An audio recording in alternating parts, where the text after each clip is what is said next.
Olá, nesse nosso vídeo da nossa disciplina de Administração de Recursos Materiais e Patrimoniais, nós vamos falar sobre análise dos estoques. Então nós vamos pensar alguns pontos importantes que são utilizados no dia a dia da gestão de estoques como ferramentas, instrumentos de análise. O primeiro ponto que a gente vai destacar aqui são os indicadores para análise dos estoques. Bom, o primeiro indicador que a gente destaca, dentre os que a gente selecionou como os mais importantes e relevantes, é o indicador de retorno de capital.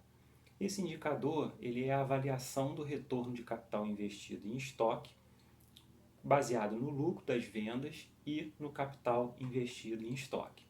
Então, nós temos uma formulação matemática simples para esse indicador, onde nós temos que o retorno de capital, dado pela sigla RC, ele é igual ao lucro dividido pelo capital em estoque.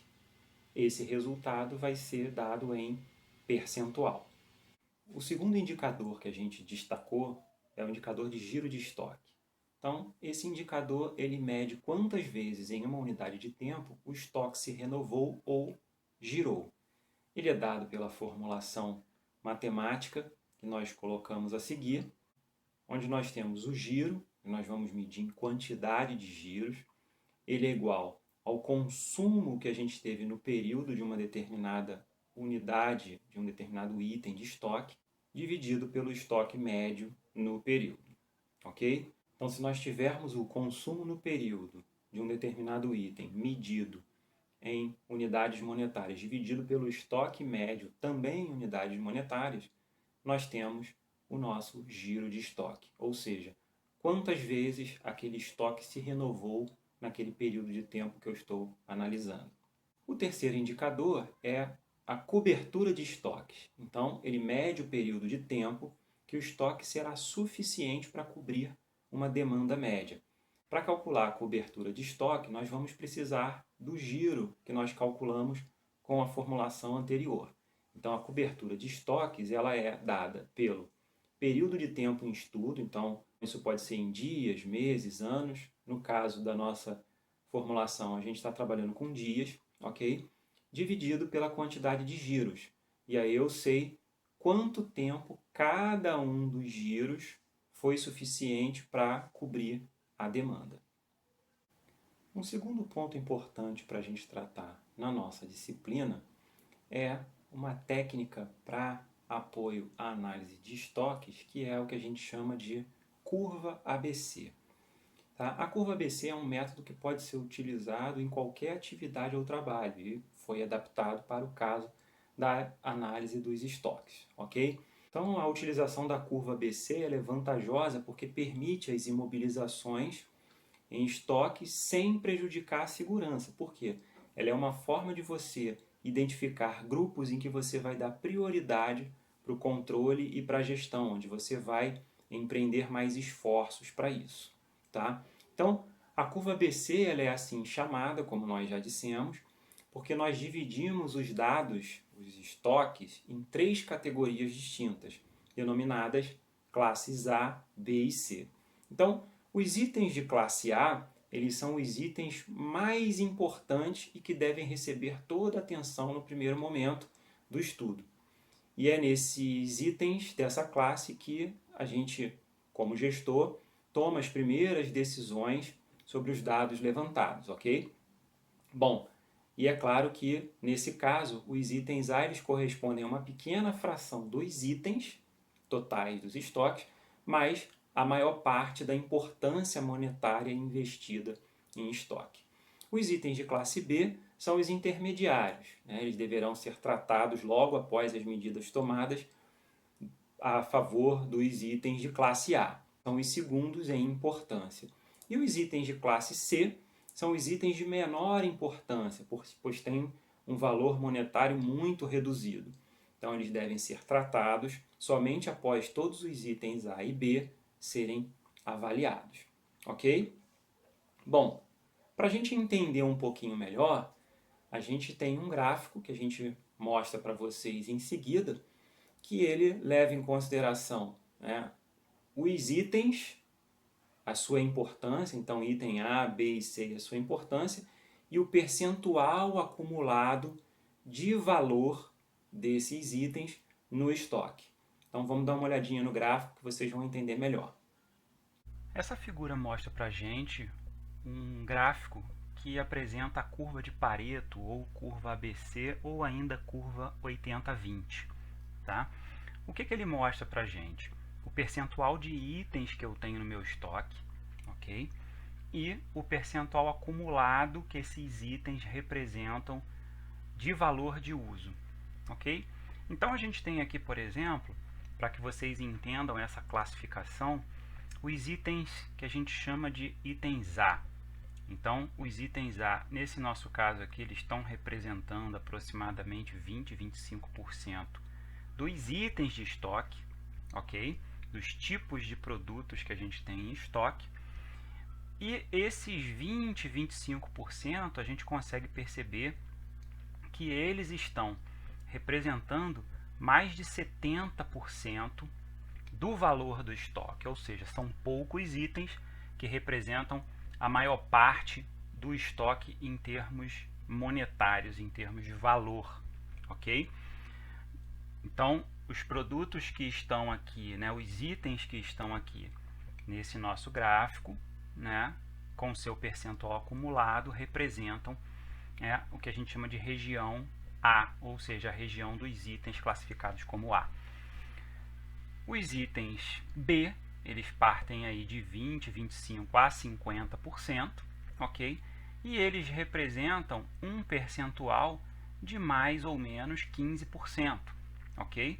Então, mais ou menos aqui 75% até os 90%, ou seja, a gente tem 25%, ou seja, a gente tem 25% dos itens que representam 15%, né, do nosso valor de estoque. E os produtos C, ou os itens C do nosso estoque, que nesse nosso exemplo correspondem a 50% dos itens de estoque e equivalem a 10% do valor do nosso estoque. Ou seja, nós temos aqui os itens A, que são poucos itens importantes, nós temos os itens B, que têm importância média, e os itens C, que são muitos itens menos importantes. Então, entendido como funciona e o conceito sobre a curva ABC, a gente vai aprender como que essa curva ela pode ser montada, né? Como que a gente pode utilizar a análise ABC para analisar os nossos estoques, ok? Então, a montagem da curva ABC, ela processa-se em 4 passos. O primeiro é relacionado ao levantamento de todos os itens que nós vamos avaliar, ok?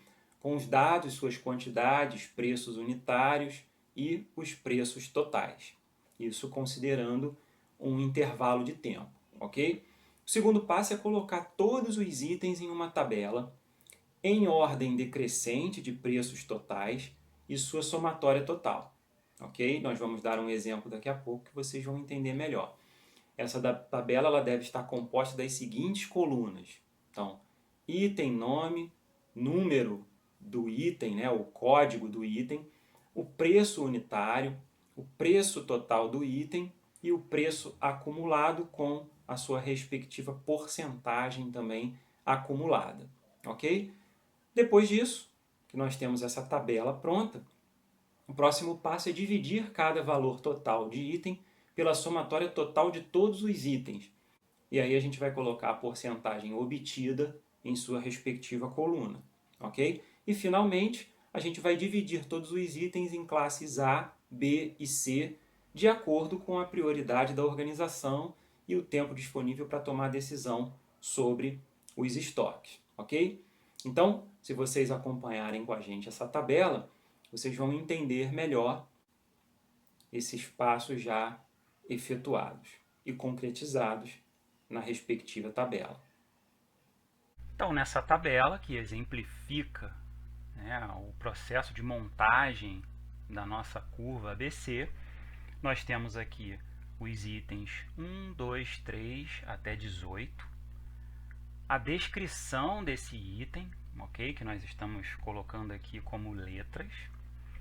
Nós temos o custo por unidade de cada item desse, então um item A ele custa 50 unidades, um item C ele custa 10 e assim por diante. Nós temos o consumo dessas peças, desses itens, ao longo de um período de tempo que nós estamos analisando. E aqui nós temos o valor mensal, ok? Então, nós temos aqui, se temos um consumo de 500 peças por mês vezes 50, que é o custo unitário, isso é igual a 25 mil, ok? 10 vezes 2 mil, a gente tem 20 mil. E assim a gente fez para cada um dos itens. O valor acumulado por mês é o valor do item atual mais o item anterior, ou o acumulado dos itens anteriores. Então, 25 mil aqui, nós não temos acúmulo nenhum, então 25 mil desse lado. Nesse caso do 45 mil, eu estou fazendo 20 mil mais 25 mil. 60 mil é 15 mil mais 45 mil, e assim por diante. E aí, eu faço aqui também o percentual, como a gente viu no procedimento, desse acumulado em relação ao total. Então, eu tenho 31,69%, que seria 25 mil dividido por 78.895. 57, que é o 45 dividido por 78.895, e assim por diante. No final, eu faço a divisão entre os meus itens A, B e C. Então, no caso do A, eu escolhi fazer o corte dos itens em 75% do valor. Nesse caso, eu tenho 3 itens que representam 75% do valor. E assim eu fiz para B e C, ok? Notem que C é uma quantidade muito maior do que A em termos de número de item, mas representa menos de 5% do total do valor do estoque.